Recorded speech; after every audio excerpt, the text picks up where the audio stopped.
जय श्री राम, जय माताजी री। हूँ आपरो चंदन सिंह। आज आपने मु पाचो एकदान श्रमिक कार्ड बारे में बताना छूँ।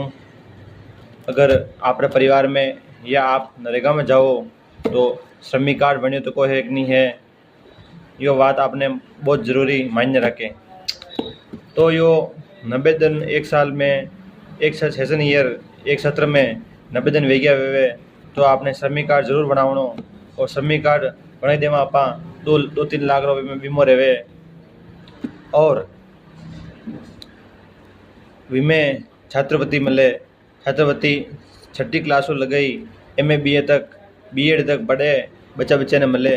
दो छात्र ने यह सुविधा मिले। और साथे दो बेटियां बने बदी भी आपने ये 50-50 हज़ार राशि मिले। अगर आप लगातार 90 दिन वेवे और श्रमिक कार्ड वेवे तो। और साथे श्रमिक कार्ड का बहुत सारा लाभ है और वे सब लाभ उठावा हरू श्रमिक कार्ड बनाना जरूरी है। तो सबसे पहला आप श्रमिक कार्ड बनाओ और बनावा लिए मारो संपर्क करो। धन्यवाद।